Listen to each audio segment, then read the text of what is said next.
so much on it. Yeah, some of them are not coated evenly. It's like, pretty good. Man, that sucks. Yeah, I hate it. Is what it is, No. They assume you eat it for the flavor. Ew, no. Yeah. Anyway, hello. Hello. We're on Sunday now. Sunday fun day. How do you all feel about Cool America Dorito chips? It's Cool Ranch, but it may as well be Cool America. Ranch is not a flavor in literally any other country. No. Don't they call it Cool America in all other countries? Do they? Yeah, that's what I heard. That in like other countries, Cool Ranch is called Cool America. Man, I hope that's true. I've never heard that, but god damn it, I want that to be. It's so well. For real. It is a very American flavor. Well, yeah, all things considered. Because we like to put it on everything. And I hate ranch, like actual ranch dressing. Yeah, I can't stand it. I also hate dressing, so that's an extra. That's right. You don't. Well, you probably don't like a vinaigrette or anything either. No, actually, so vinaigrettes I think are okay. Okay. It's those because that just feels like a splash of flavor on a salad, and not this like gross, disgusting goop that has now covered my beautiful, beautiful lettuce. Like a Catalina dressing. Or Thousand Island. Yeah, no, it's so thick and it has too much. No, it's so gross in my mouth. That's why you don't put it. I mean, that's why you use dressing on other things that isn't salad. Like salads like that, like dressings like that. Like a vinaigrette, you can soak your fucking lettuce and make it gross. Yeah, but I like a nice splash. Yeah, you just drizzle it. Yeah, or even a little drizzle of olive oil. Salt. I remember one time I went to this I forget what restaurant I went to, and they were listing off the dressings they had, and they said and then they listed a balsamic vinaigrette, and I was like, bitch, put that on there. Yep, it's always good. Yeah, how thick? Because some balsamic vinaigrettes are thin and oily. Yes, it was a more oily. Okay, vinaigrette. And some of them are like a thick molasses balsamic vinaigrette. Yes, but that's not for salads. No, that's for capreses or whatever. Yeah. Yeah. Yeah, I like doing that. It is good in those situations. And that's kind of like when I make... They call those more of a dessert balsamic, right?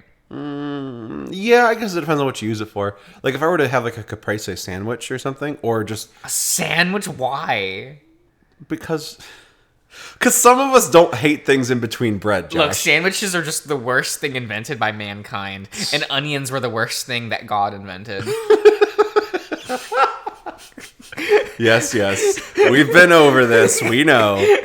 But a caprese sandwich, also because it's easy to have this, and sometimes you don't want to What do you put in a caprese sandwich? A caprese, you can have it a sandwich or a salad. A caprese typically consists of mozzarella cheese, usually in a slice. Mm-hmm. I know what regular caprese is, but in a sandwich, I'm just what do you do? Just put the thing, tomato, and portobello mushroom, and then balsamic vinaigrette or balsamic dressing. Yeah, that just sounds like you're just shit. We'll just and have... you put it in between two nice slices of crunchy. Would you put a baguette? No, not a baguette. It's for fuck. What is the name of that? I like this bread. What's the name of it? Or sourdough. Nice slice. A nice sourdough. Okay. Hearty. It starts with an F. I like sourdough by itself. It's not. It's fuck. What's the name of this bread? It starts with an F. Frenchman. No, not that one. No, that's a cheese. Flynn would be damn it! Flynn would be so disappointed in you. I'm real annoyed. It's because it's nice and a crunchy bread. It starts with an F.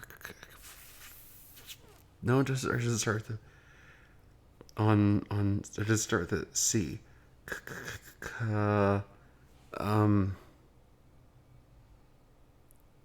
Ciabatta. I knew I was gonna get there. That starts with an F? I thought it was an F, but no, it's a C. Because it's a bread that's kind of crunchy on the inside usually, but it's nice and soft on the grabby parts. Ciabatta. I like ciabatta. Ah, this bread. Yes. Yes. A nice, not thin slices like that, but a nice sandwich-sized ciabatta bread. No, we not cutting bread that thick.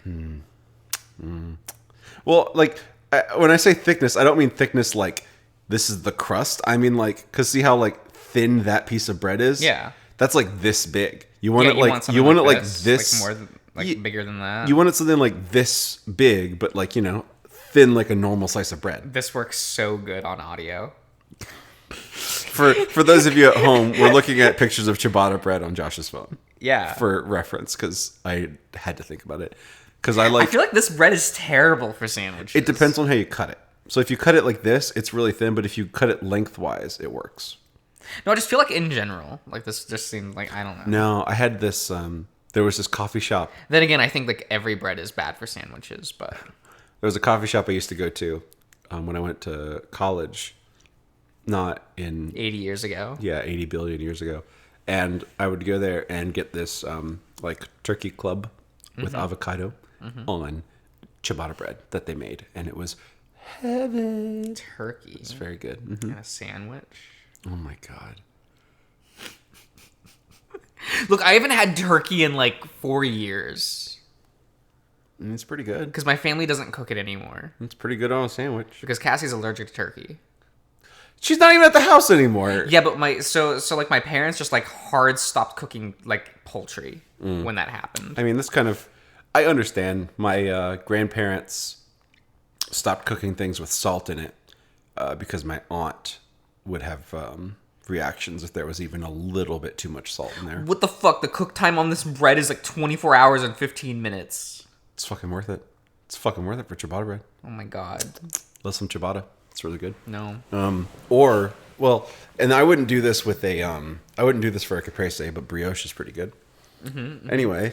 Thanks for listening to this bread TED Talk. The breadcast. Hey, welcome. Thanks for coming to the breadcast. We'll see you all next one. Stay bacon. Yeah. Is that...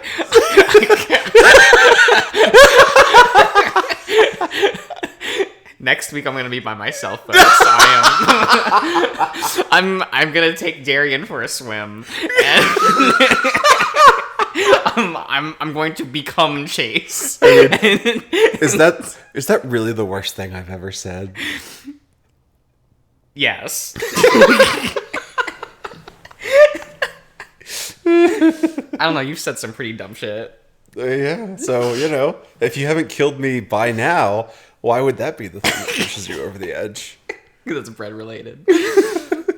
Okay.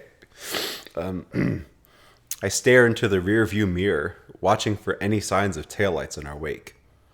Leo's driving, of course. Carl's feeling woozy after everything that happened. I wish I was sitting in the back with him, but unfortunately, my legs are too long. That, and Leo's van is clearly not designed for folks with thick tails, so I gotta sit with my cheeks straddling the edge to make room. He's sitting in between Jenna and TJ with Dax and Chase in the back. There's been some chatter about what happened, what's bullshit and not bullshit. TJ is the only one who's been quiet. Though one thing is for certain, with everything that's happened, everyone seems pretty focused on getting out of town. Leo doesn't floor it like I expected him to, but we move down the bench of the mountain and through the town speedily enough. I see Jenna look out her own window intently, and I can only imagine it's to see if she can spot Jeremy, maybe even her mother. You're gonna tackle the microphone like I that? will. It's gonna die. Perish. Dude, I don't feel good. Chase got bit by a black widow, and he's been complaining less than you, Carl. Speaking of, how are you holding up, Otter? Chase gives a half-hearted thumbs up, the mustelid's forehead resting against the side of the window. Carl, just puke on the floor if you have to. I don't think Leo's gonna stop. Why didn't you give Carl the window seat? Well, I mean, it's a van. It probably doesn't... It might not open up enough for him to throw up. Because usually with a van, it only has like that little plunger that moves the window out. Like whatever, just open the sliding door then. Vomit. Vomit on that. Yeah, he is sitting in the middle. Yeah, just projectile vomit it. Just like our great folks from Total Drama. I knew that's where you were going. There's no gentle dribbling vomit or controllable one. It's all just like 8-meter projectile vomit. Yeah. I don't know how far 8 meters is. I don't metric system. 1 meter is 3 feet, right? Okay, so That'd be like 8, 32. 24. Damn, I was thinking of a wrong multiplication. I was thinking 7, wasn't I? Wait, what? What times 8 is 32? 8, 16, it's by 4. That's it. Okay. Yeah. Wow. We're both bad at that. We both cannot math. I'm better than my sister, and that's all that matters. And doesn't, like, math matter at your sister's job? No. No. Speaking of, my dad, the company that he works for, they have a contract there now, and he had to be there. Oh shit. Okay. Okay. They made him like in the area that he was working in, they made him put this red tape that says Micron over the camera on his phone, and he couldn't take it off until he left. Yeah. And which he didn't even do, because when I met up with him today, it was still on his phone. That makes it. I mean, you've seen my phone. But well, like so, like his has like the couple cameras in there here. Yeah. It was like 4 strips of tape all along the back. Yeah, part of his yeah, phone. yeah. And on the front. No, over the I front understand. camera. Like I just don't want to take shit off my phone. Right. Well, it also wouldn't make sense for him to do it because he has to go back. Yeah, yeah. So that makes sense. So he's going to be working up there for a while doing stuff, which is neat. Carl leans over and puts his head between his knees, groaning. That gets TJ's attention, and he starts rubbing the ram's back slowly. Good thing smoothies probably aren't too bad on the way out. TJ frowns. Ooh. I turn the dial on the radio, but like the cell phone signal, I'm not getting anything. For now, I just turn up the AC and aim it toward my face. My head's still throbbing up a storm. This feels like a dream, doesn't it? Leo speaks softly, too quiet for anyone behind us to hear. I wouldn't know. You locked Chase in a spider-infested room, then lied to us about it. I'm not trying to exaggerate that accent, by the way. I'm trying to... There's so many voices that I have to make some differentiation. Yeah, I get it. I get it. I just, Look, how do you think I feel when I have to deal at like smoke room and everyone's a buff man? Everyone's and I'm a like, buff man. What? How do I distinguish these voices of slightly more buff man versus buff man? I mean, Cliff's easy. Cliff is very easy. You could even make him British. He's British. I can't do accents. Why not? I don't think about it. You should, though. It's fun. No. Yeah. No. Yeah. So I'm saying I'm trying my best with an accent, and I'm trying not to be offensive. And Be offensive. It's funny. I'm that sure way. Issa would let me know. No, he wouldn't. Well, here, Issa, if I have a pass, please let me know. If not, you'll tell me, and I will probably not. Whatever. You'll find out that in a week and a half, maybe more. Maybe more. Who cares? Issa doesn't watch these videos when they come out. That's fine. He'll let me know one way or the other. We'll see. I sigh, crossing my forearms over the dashboard and leaning my face into them. I'm not in the mood for this shit, Leo. And then you risk your life to save him? Like with a gun and everything? Straight out of a scene from those westerns we used to watch. Peyton Access Channel, remember? Scooter guy back there reminded me of Deputy Jack from the Tumbleweed Armadillo in his whole speech. I craned my head up a little, raising a brow at the wolf. I'd watch Tumbleweed Armadillo. I would too. That's a good name. He seems pretty focused on the road. Daxton and Chase are muttering about something in the back of the van, but I can't make any of it out. But why? I mean, you could have finally gotten your revenge or whatever, yeah? It's hard to read the big wolf's expression. He's certainly different than his previous bullshit persona as the cheery spring break patriarch. He seems old. Way older than he actually is. Fucking hell, Leo. I don't want Chase dead. My tone comes out more tired and exasperated than genuinely angry. I just want the truth. Leo lets out a large breath from his nostrils, then slightly nods. Yeah. To be honest, I didn't even think about Sydney when I set all this up, you know? Of course you didn't. Leo never really was one to dwell much on Sid's death, beyond saying he'd protect the rest of us because of what happened. Basically said was fucked up enough already, so you might as well try to stay positive and cherish what you've got now. What we had was otter ass. What he had was otter ass, so I'm sure that made it easier. There's a long pause. And, I rubbed the back of my frilled head. Never mind. Nothing. Another long silence. Dax gives Chase a bottle of water, and Carl starts to play a game on his phone. A few minutes later, we're already passing the lake. Huh.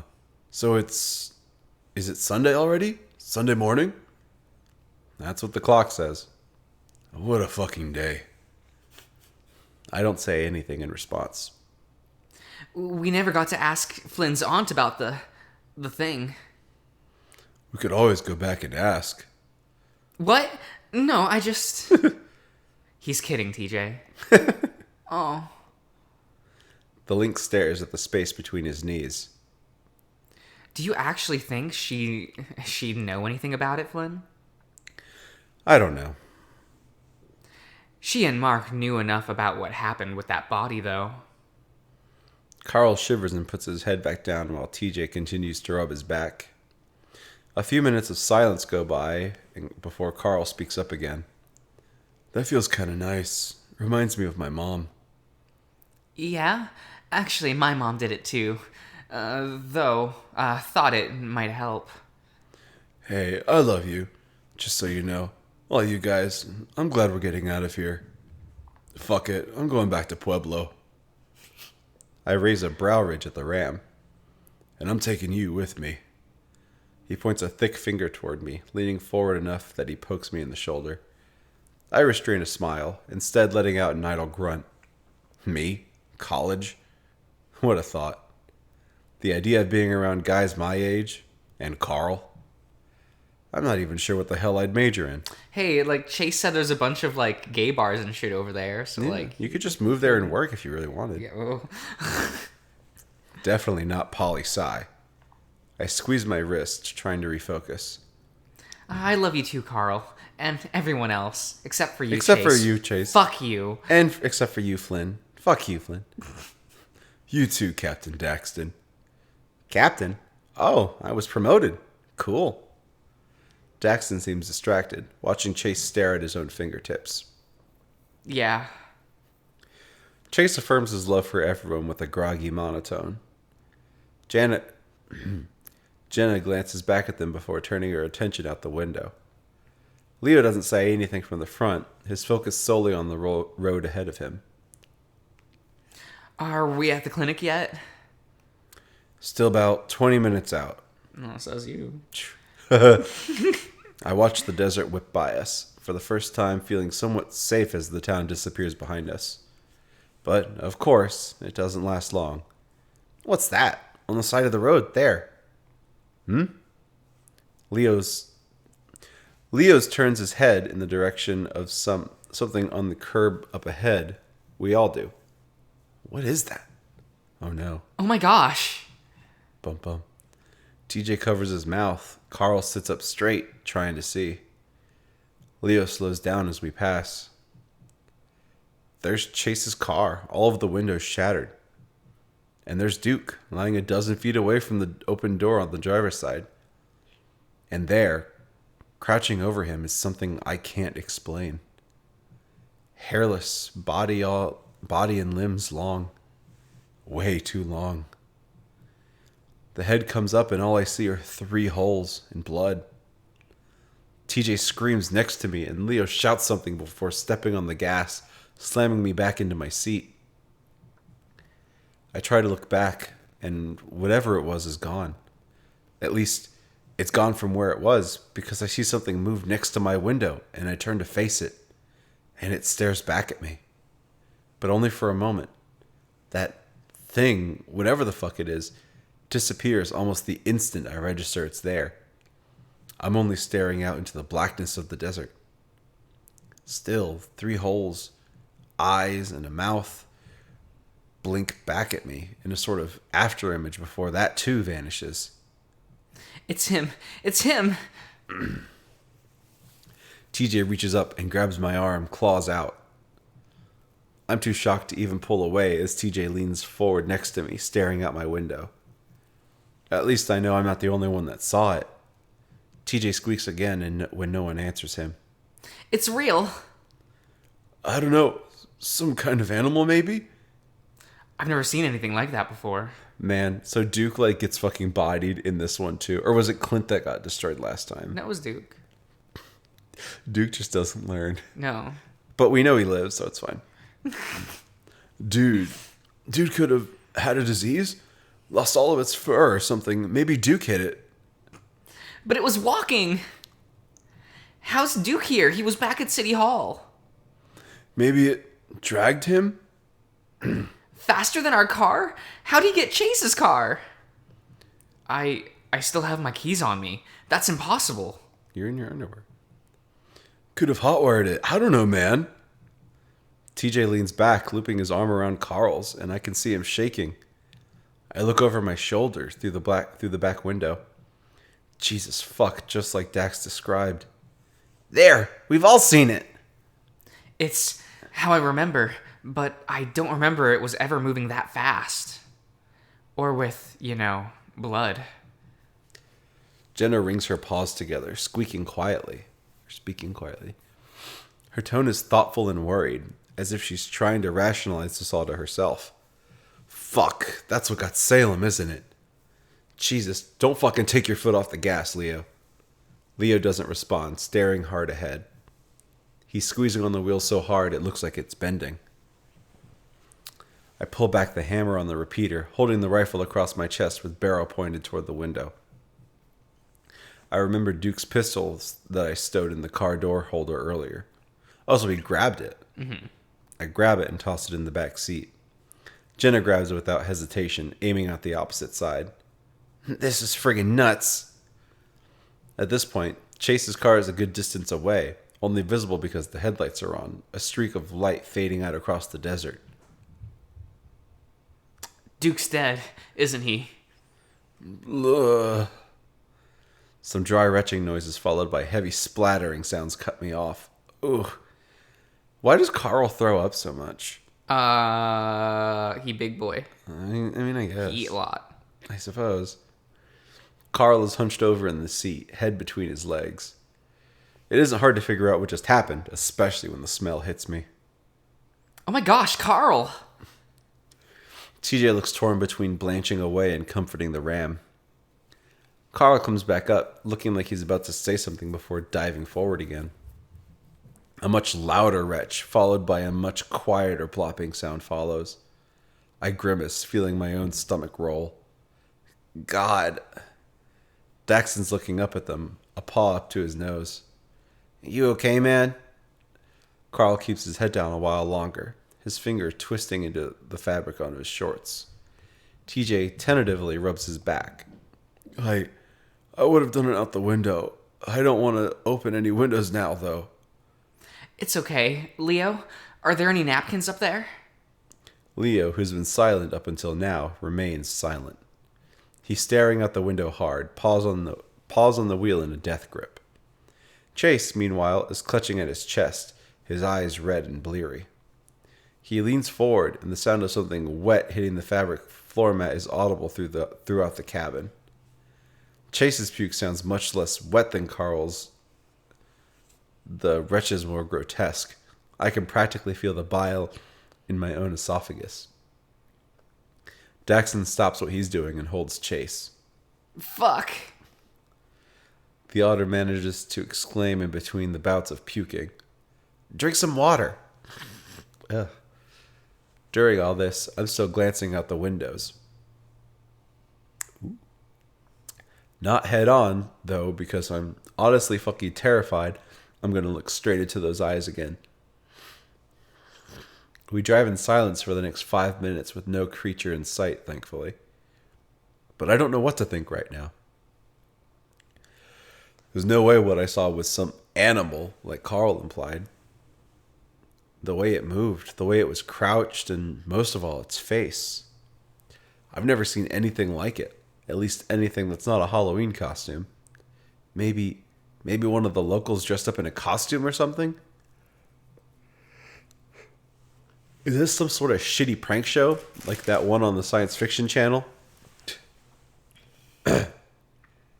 But then how the fuck did it keep up with the car? Were we going that fast? Leo did slow down a little. I keep these thoughts to myself. Everyone looks freaked out enough without any more speculation. I feel trapped, like I'm stuck in a metal box I can barely move in, with a gun I can't aim. If this thing can outrun and rip at cars, nothing is safe. I just have to focus. We're on our way out, and soon I'll be safe in a clinic, police station, or an applauding audience surrounded by a shit ton of cameras. If it's the latter, I'm decking the first fucker that comes out with a microphone. I try not to think about Duke by the car, Salem on the blanket, my aunt out there trying to keep everyone safe. With that thing. I shake my head, trying to stay watch for any sign of movement. Are you okay, Chase? TJ's arm is still around Carl's, the lynx craning his neck to peer back at the hunched-over otter. I've never been so freaking scared in my life, but yeah, okay. Chase grasps at his throat and neck, wincing heavily. It's getting harder to breathe. Hold on, Chase. No, how can... What? The car lurches as Leo slows us down again. I squint my eyes, attempting to peer past the glare of the headlights' reach and into the darkness beyond. But I don't see anything, just the road stretching ahead of us. From the back seat, Chase's croaking, high-pitched voice pipes up. What's wrong? Leo's quiet for a moment. His face is blank, ears twitching. Leo turns in his seat, looking out the passenger window, then his own. I'm heading the right way, right? Why'd we stop? TJ sounds panicked. The lynx turned around in his seat as he stares out the back window. It's the first time I've seen him in a car without a seatbelt on. Leo goes silent, a look of befuddlement crossing his red and white muzzle. He's looking to the mountains that's surrounding Echo Canyon. I see you. We aren't. Look. Hey. Stop it. Jenna scoots forward to the edge of her seat, pointing to something outside. The hills. They were on our right side a while ago. We must have looped around. But we were going straight this whole time. The only way we'd be going back this way is if we got turned around when we hit the main road.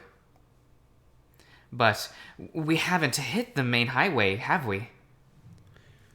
Chase presses his furry cheek against the window, his tired eyes bulging. What in the goddamn...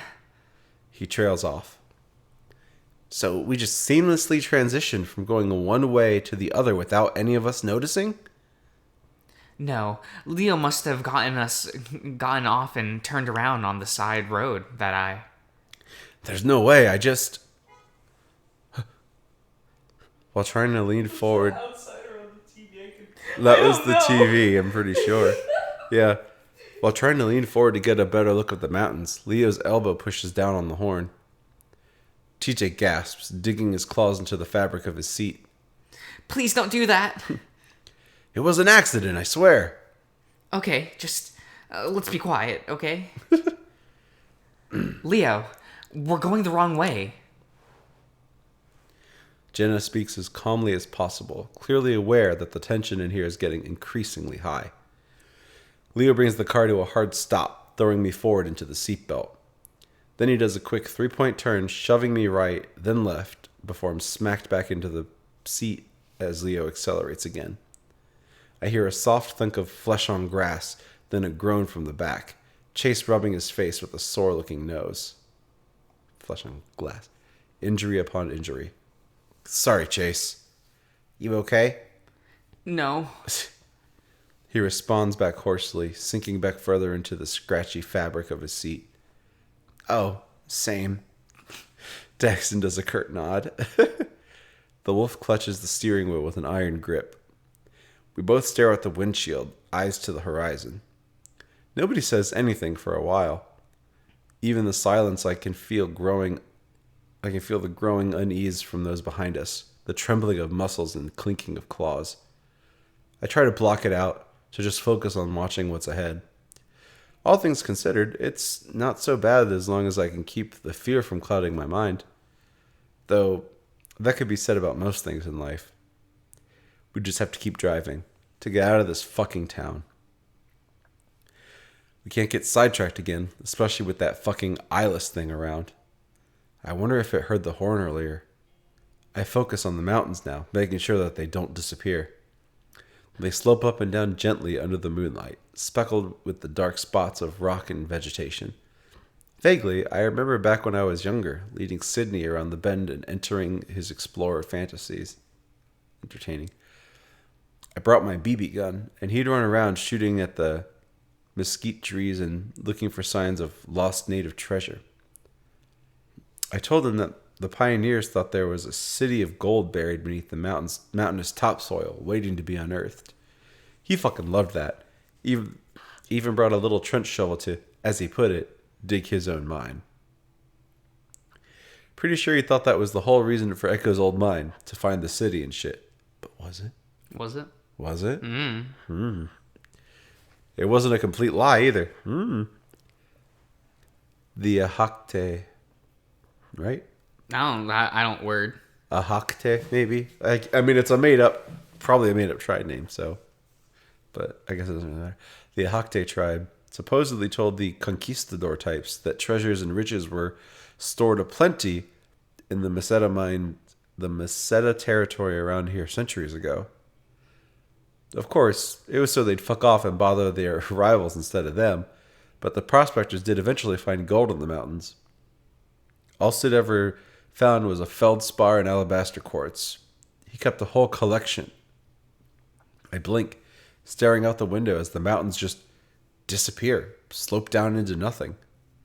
I squint, then I look out Chase's window in the back. Sure enough, mountains. Leo. God damn it.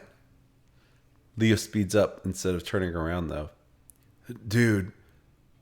What are you doing? TJ's claws come out against my skin again as he gets that scared cat look in his eyes. Leo mumbles, mostly to himself. There's no way this leads back to Echo. No way, yeah? Leo, slow down a little. Leo takes a seething breath. Just trust me, okay? He do it. This is getting out of hand, but I honest to God don't have a fucking better idea. I'm gonna keep going until I see the car we passed. Judging by the silence, no one has any better ideas. Fuck knows I don't. Another minute of driving, more awkward silence, then... Leo hisses through his teeth. Straight ahead of us, a sign. What? How in the shit? Echo Mine, Danica entrance. That's on the other side of town. I say this as if it cannot possibly be where we're at, though there it is. It stands about 8 feet tall, faded wood with that touristy Wild West font placard that the county commissioned a couple years ago. The sign's only readable because our headlights are right on it. The only solar face lights have been destroyed by junkies a year ago. Leo thins his lips, driving right past it. The minutes pass and it becomes increasingly difficult to place exactly where we are. On this side of town, I can see that smoke from earlier more clearly too. The smell, like burnt charcoal, seeps into the cabin through the AC. It's like a barbecue out there. Friendly neighborhood Echo barbecue. Yeah! It's like a block party. Everyone's invited. Everyone, except for Chase. Leo lets out a worried bit of laughter, though the wolf begins to pull off to the side of the road, only to flip around and go the other way again. Jenna lets out a strange sigh. It's laden with exasperation, but there's a slight quiver in her vocal cords. We keep going, and more time passes. Daxton mutters something I can't quite make out to Carl, who has been oddly silent, his paws over his face. I occasionally catch Chase looking at me in the rearview mirror. Despite his shit with the spider bite, he looks more well, animated than I've seen him in a long time. There's a lot less staring off into the distance and more active grimacing, muttering softcore swears, and a darting gaze. I never realized how yellow his eyes are before. Were they always that bright? Getting lost in his eyes. Oh no, he's been Norded. Oh no! He's been Norded! This is just Kingdom Hearts. When's Sora gonna show up? Oh, well, I guess he'd be a lion. Never mind. I was about to say, what furry was he gonna be? Yeah. And I guess Donald and Goofy would just look the same. Yeah, no. Goofy would fit right in. Oh, who would be the replacement party member? It's gotta be Chase. What would he do though? Cry. His tears. What do you mean? He would just run up and drown the enemy. Yeah. Or would it be Leo because he's big buff boy? I want it to be like a tag slot. Just both of them. So does this happen in every route? No, actually, it only happens in Leo and Flynn's routes. Oh, okay. You don't get a car in the other ones, so. More time passes, and as we round a bend, Jenna crawls halfway onto the mid-seat console and points ahead. That's where Duke and Chase's car was. It's not there now. How can you tell? Daxton keeps craning his neck to see past me. The corner looks familiar, but where's the car? I remember that thing. Its silhouette was outlined against the group of pinyon trees by the guardrail. TJ makes a whining noise. I recognize it too. There's no broken glass, tire marks, or blood, though. Absolutely no remnant of the memory to be found. God. There's nothing there. Leah speaks softly as if to a child. It's unclear whether he's glad or upset that the grisly scene isn't straight up gone. Or is straight up gone. That doesn't make any sense. Oh, geez. I look out the window. I'm just going to watch the mountains. Let us know if they decide to flip around. He lets out a dry, terrified chuckle.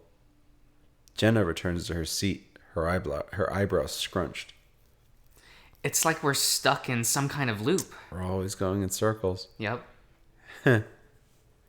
Jenna gives Dax an inquisitive look, seemingly baffled anyone could find humor in this. What? It's just, well, it's nothing. Go on. We've got time, apparently. Yeah, exactly. I mean, he exhales, shaking his breath. In Adastra, Carl groans, his displeasure muffled by the pause over his face. Some kind of was always the go-to line of Captain Amicus whenever he encountered something he didn't quite understand. Daxton leans his head back, his bald noggin pushing into the headrest. Some kind of alien transporter, some kind of time paradox, some kind of matter replicator, some kind of reproductive goo, and so on. And this helps us how?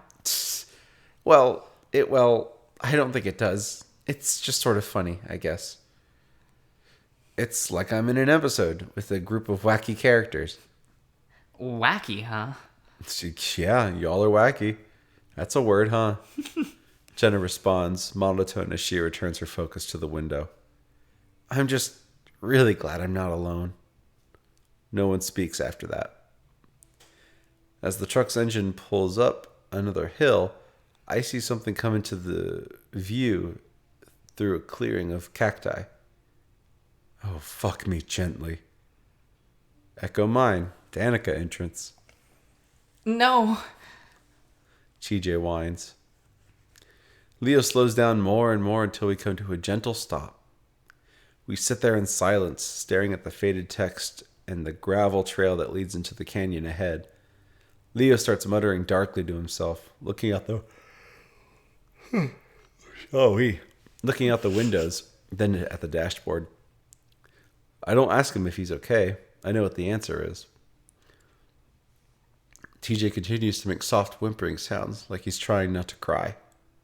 It's okay, it's just dark and we're going off-road somehow. Leo lispers whatever comes to mind to explain what the fuck is happening. Ugh. Carl still has his head down and his paws completely quiet. He could be asleep for all I know. I think about suggesting that maybe we should just wait it out until morning in the car.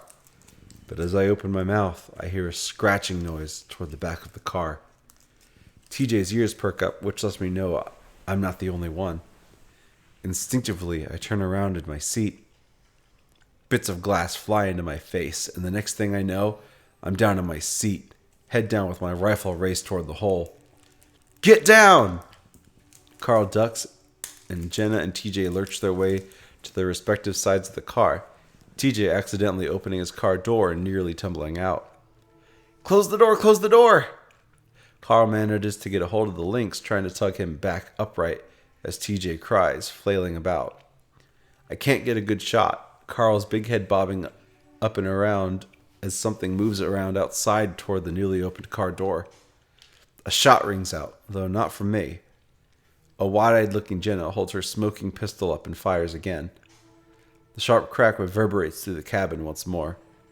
Carl, very much awake now, slams TJ's door shut and screams at Leo. Go, go, go! Leo's already on it, and I feel the car jolt forward. Then I'm bouncing up and down in the seat as we go off-road, Leo not bothering with the 3-point turn this time, instead going for a full U-turn. We're back on the asphalt and speeding down the road when I feel it's safe enough to raise my head back up and look out the back window. For a moment, I'm terrified that I'm going to find that thing crouched on the trunk staring in at us. But instead, all I see is a giant hole through the back window, the remaining glass jagged. Oh God, are you guys okay? Daxton looks back and forth between us in the road behind the van. Chase, meanwhile, looks like he's about to throw up again. His mustelid features are scrunched in a tight grimace as he presses himself against the seat. I sit up fully, keeping my sights trained on the back. Yeah. I yell at him over the sound of the car and the wind whistling around behind me. Jenna, did you get it? I don't know. Carl is bent over in his seat too, brushing glass from his hat and hoodie. I look at TJ, who's still crouched over his own seat, covering his head. Bits of glass are scattered on his head and back. On his back and head. Whatever. I pick up some of the pieces out of the fur on his neck and lean over him. TJ, are you all right? TJ shudders and doesn't say anything as Jenna plucks some of the shards from under his collar. What was that? Daxton shouts back at us, staring through the window. Fuck if I know. I don't want to think about what I actually think it was. I just need to be ready if it comes again. Leo keeps up the high speed, hitting some of the potholes hard enough that I'm worried we're going to get a flat. Then we'd be in some real deep shit. We drive on for another 5 minutes in silence. And then the sign appears in front of us again. This time, no one says anything, and Leo doesn't bother turning around. I watch out my window as we fly past the historic path. But nothing happens. All I see is the tall piece of wood with the broken lights, and all I hear is the wind whipping around us. Jenna keeps a paw on TJ's back as he remains hunched over, the other still holding Duke's pistol. Carl sits quietly staring out his window. On the bright side, the bashed-in back window has diminished the smell of sick, but the smoke smell is stronger than ever. Sparse dots of light show up on the horizon, indicating where Echo is. That's when Leo speaks up. Hi, that's it. We're heading back to my place, shutting off all the lights, locking the doors, and eating toaster pastries until this all blows over. Lit. What a plan. It's not the worst plan in the world, for sure. I guess we have to. I'd rather not meet the same fate as that guy on the blanket. Yeah, I reckon that's sound. I shift myself onto one knee in the seat, the old thing creaking under my weight.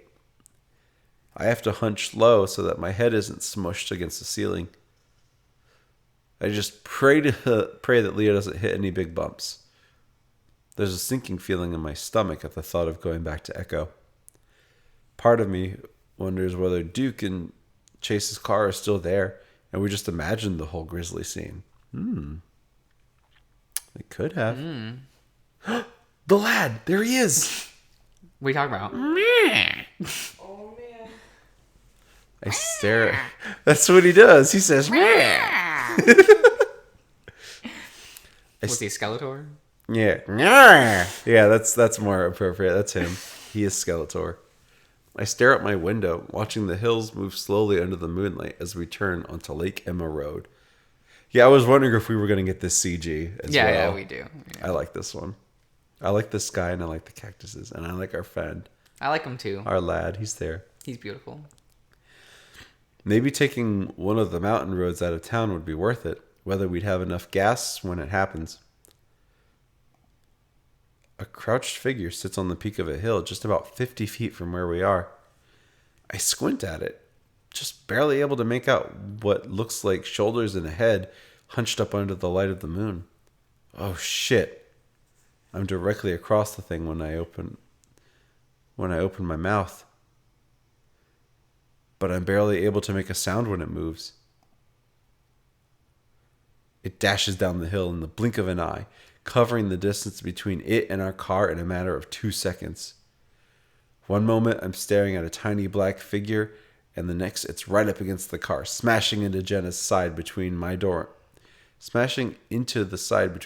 and Jenna's. My head smacks into the glass, and I see a flash of white.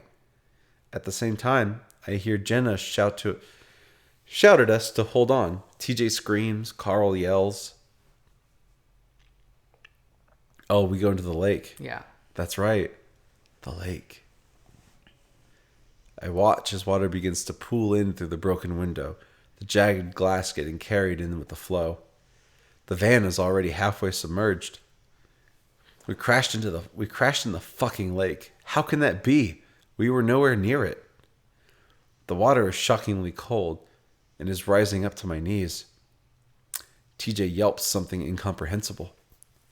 I see Leo thrashing with his seatbelt, trying to get unbuckled as the car battery shorts out and the cabin lights go dark. Carl!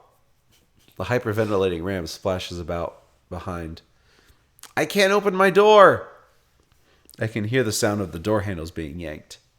I grab my own, press the unlock button, and push outward, but the pressure of the water is too much. It doesn't budge. I try to wrangle my rifle up to butt the glass, but my seat got pushed too far forward from the impact. I can barely move with my chest pushed up against the dashboard. Straining to wriggle free, I end up scraping my head along the roof. Piece of shit! Goddamn my stupid lanky ass. Carl, use your head! I don't know what to do, dude. The horns! Do the ram thing! No! Use your head! Not exactly what I had in mind.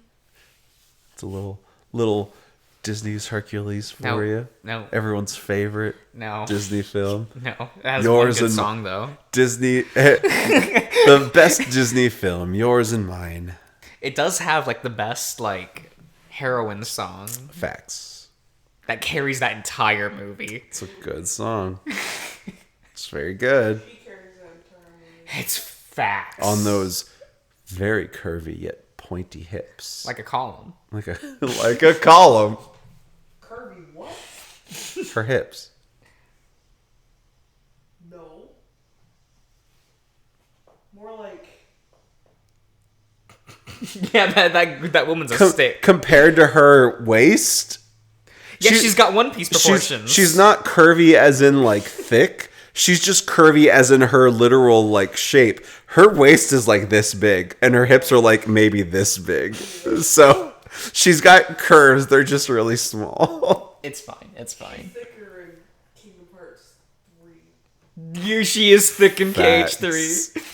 Very But good. it's just because she's 3D. True. That does help.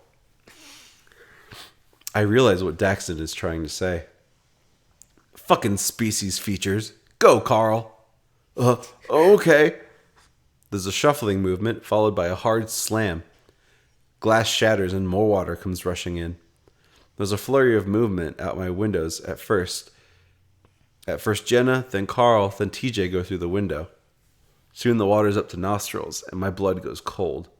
I remember my uncle telling me something after we watched a movie with a scene like this. Until the pressure is equalized, you can't open the door. It doesn't stop me from wrenching on the handle regardless. Ooh. I push my maw up to the roof and take a large breath before being fully submerged. The metal underbelly of the van scrapes against the rocks on the lake floor, which makes a downright horrifying sound underwater. With one hard push, my door finally opens and I begin to squeeze my way out. I look over my shoulder, seeing the faint outline of rust-colored fur in the back of the van, Leo seemingly trying to get to Chase. My lungs begin to burn and I realize I can't see the surface. I kick my legs, trying to push myself off the slimy lake bed.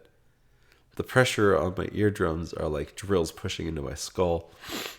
The seconds pass. 1, 2, 3, 4, 5. And finally I breach the surface. After a moment, the water splashes and Chase and Leo emerge from the depths. Leo, I'm a fucking otter. I'm fine. Shh! Guys! Carl pants, the ram appearing to be clutching one paw onto TJ's shoulder to keep afloat. He can't really swim well thanks to his hooves.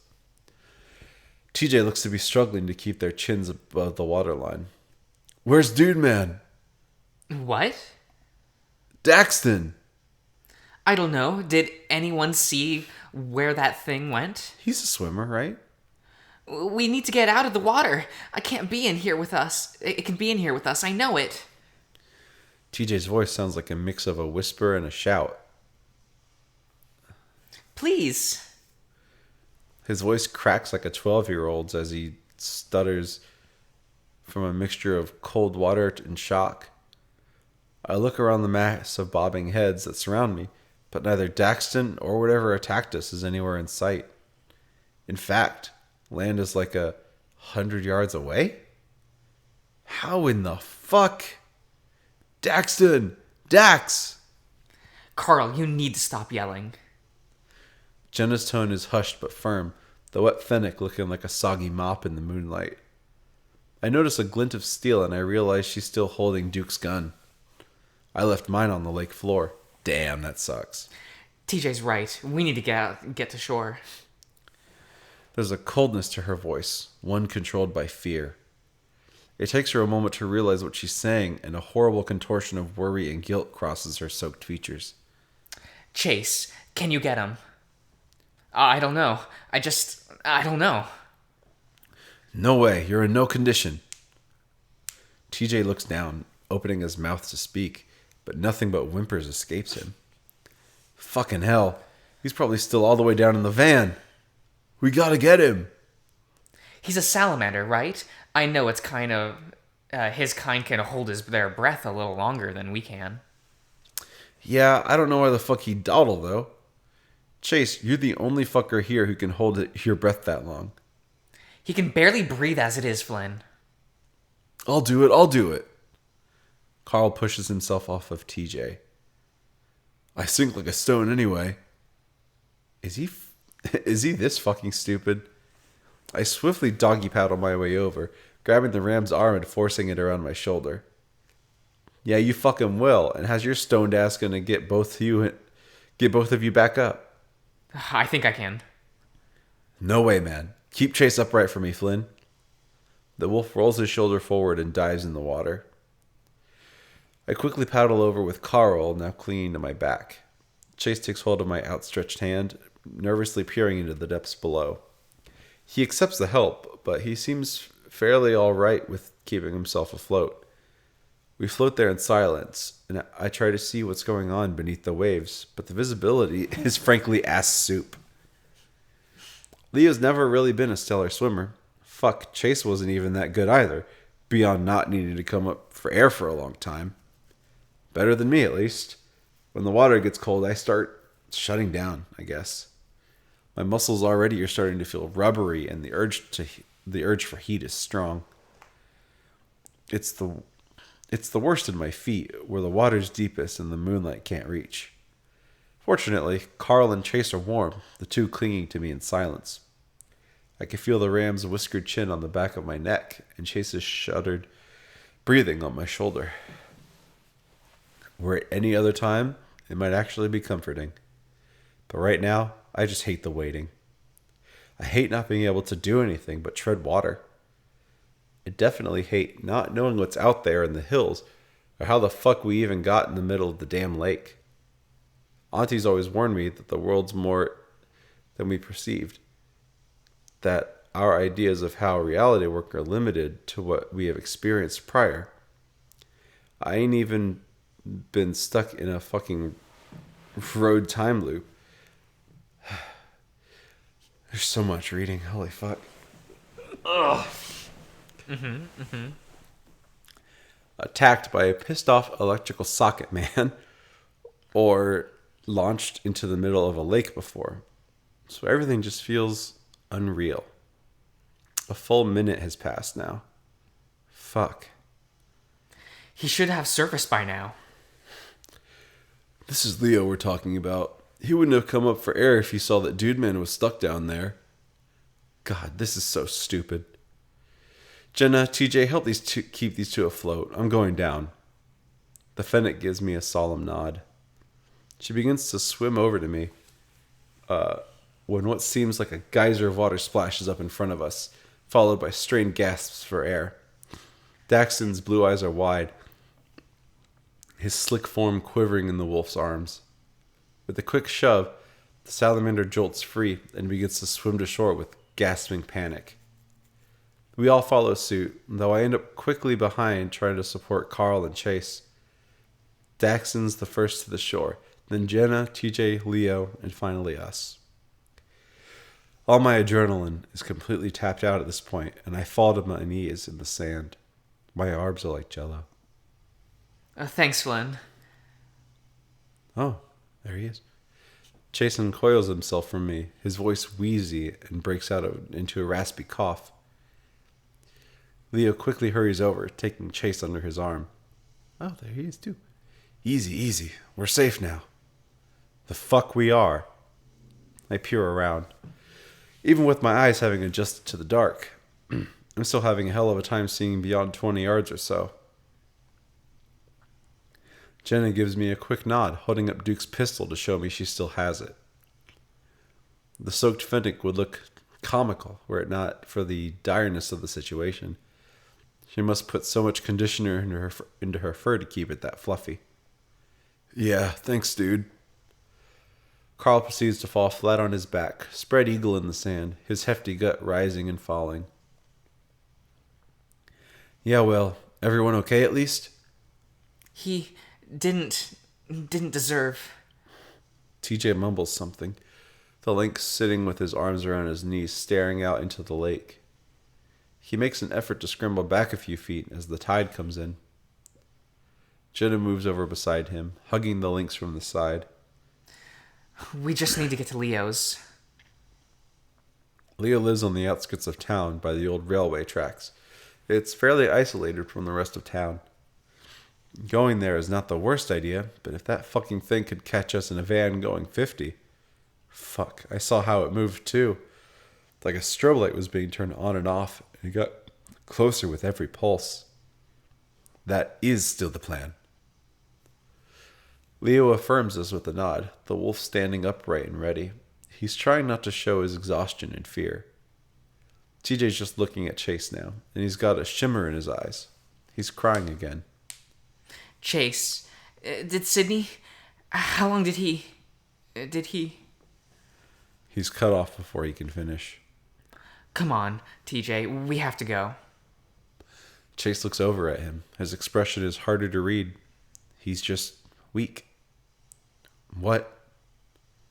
Everyone seems to be pretending they're not hearing the whimpering TJ ushering him along. I rise up to my feet, nearly tripping over myself as I get used to solid ground again. Jenna pulls TJ up with her, trying to move the lynx along. We'll get you laid down here in a bit, Chase. I'll see what meds I've got in my cabinet. Leo follows suit, helping Chase up the shallow incline through the loamy soil into a basin of dry grass. TJ peers back over his shoulder. He's still looking at Chase. That's when I notice the large rock with the sole pinyon tree overhanging it. There's a little bullet holes in the side of the trunk, 22 caliber. I made those. I look around, and right where Carl's laying, I see it. His blank stare, the blue eyes. He reminded me of a fish. This is where it happened. Carl sits upright, still clearly trying to catch his breath. At first, he doesn't seem to understand, but then the realization hits him as he sees the tree. Oh, shit. Carl rises up to his hooves, gawking at the tree. He's still. That thing I saw when I wrecked my car, the one that brought us here just now, it did it for a reason, you know? I mean, I used to think my house was haunted. That it comes with the territory of being of big spooky mansions. But maybe it's us? Carl extends out his paws to his surroundings. I assume he means the whole group. I sigh, feeling rather vulnerable out in the open without my repeater. The hysteria, it's affecting the whole town. Everyone goes crazy in their own way. It's what my aunt always told me. And it even got her in the end. I wonder if she's okay, or if they found some other poor schmuck to blame the end times on. Then why are we all seeing this? He gesticulates with a swirl of his hand to the tree and then the lake itself, before letting his arm fall limply at his side. We're all here for a reason. We meet each other's gaze, and Carl suddenly lets out a small chuckle, rubbing the space between his horns. Unless I'm just imagining you seeing this. I let out a puff of air and rubbed my face. You're dreaming about me, huh? It seems like it. He shrugs. Next time, cut out the horror games before going to bed, yeah? I haven't seen a single zombie. It's bullshit. He looks toward the lake and sombers. Just kidding. Yeah. I'm not immediately sure what to say. In the distance, the group looks to be trudging through the dried up reeds and heading toward the train tracks down the pass. They're not waiting for us.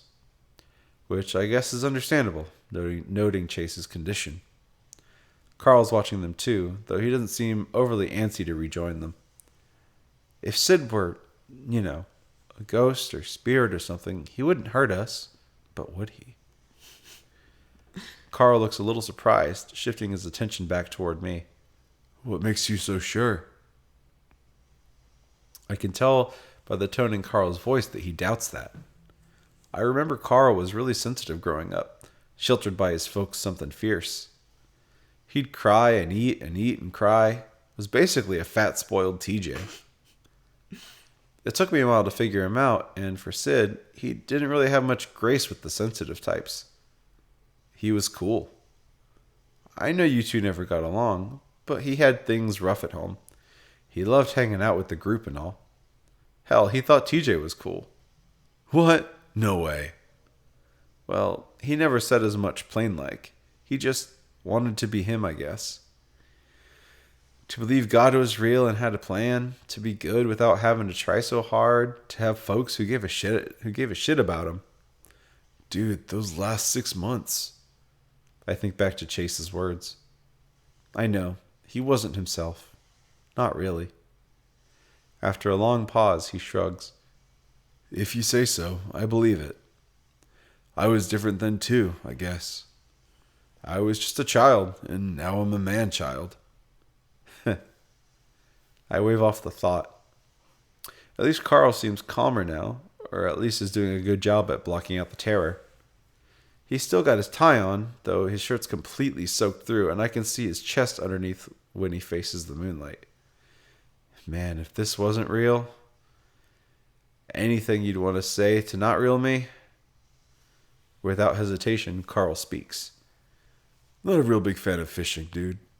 Okay. I furrow my brow at him and sigh before beginning to trudge through the sand after the others. I can't even see them now. They must have picked up the pace. Dude. I stop, his voice softer, apologetic. But I like it when you take me out, even if it seems like I'm whining the whole time. There's no seems like about it. You do whine the whole time. A brief, sad smile crosses his thick muzzle. You guys are still here? The salamander peers at us worriedly. Carl and I exchange glances, then nod. Good. That's good. I lost the group. I don't know where Leah's house is, and they kept walking faster, then they just... Daxton toys with his zipper at the bottom of his hoodie. Must have gotten ahead of me. It's okay. I think we're supposed to be here. Right, dude? Carl looks to me. I cross my arms, unsure how confident I feel about this whole tapping into paranormal hunches. I don't know. It's just a feeling. The thing could have killed us easy like and didn't. Instead, we're here. Daxton gives Carl and I a nervous look, clearly putting a wide berth between him and the lake. Okay. He seems jittery, which I suppose is valid. I can't believe Leo actually rescued you. I grunt, trying to rub what feels like the lake gunk out of my eyes. Why'd you even need saving? You're a natural water boy. Daxton rubs the back of his neck, his eyes flicking up as he tries clearly to recall whatever the fuck happened to him. I was trying to save you. His tone is concerned, the salamander peering at me as if afraid I might crumble in front of him. The hell you were. I got out of there on my own like 2 minutes before Leo dragged your slimy ass up from the depths. I thought I saw you drift off further down into the lake. You weren't moving. Anytime I tried to grab you, you just drifted further off, always with your back facing me. Eventually, I couldn't see you anymore. It was too dark. His hands rub over his biceps rapidly, trying to warm himself. Is there a shadow, Flynn? I don't know. God damn, how many of these kids are there? Why are there so many of these kids? He exhales, looking briefly at Carl, then back to me. I'm sorry. I don't really understand what happened. There's a lot going on right now. I can really There's not a lot going on right now I can really explain. That makes 3 of us here. So, where's here exactly? Where our friend died. Well, where he drowned and later died in a hospital. Carl's bluntness takes even me off guard. There's no coldness in his tone, though, just the truth of it. That's terrifying. I'm sorry I asked. After a moment, he speaks again. And sorry for your loss. I feel like this past week I've just been a dingleberry on you guys. That's gross, man. It's okay. It's cool you're here. Everyone goes quiet.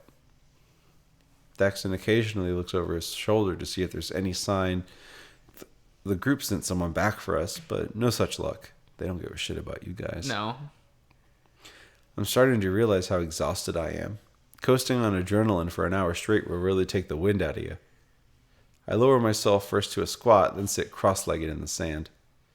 Despite all the water and vegetation, the air still feels kind of dry and smoky. I wonder where that fire's coming from. No response. I look over and Carl and Daxton are sitting together, watching the tide. They look as tired as I am. What do you want to happen here? Carl eventually speaks, his tone droll and somewhat monotone. I look toward the tree with all the bullet holes. I want to know what happened. Okay, we can break here. Okay. Start the episode here. Yeah. What a time. Yeah. We haven't moved on from...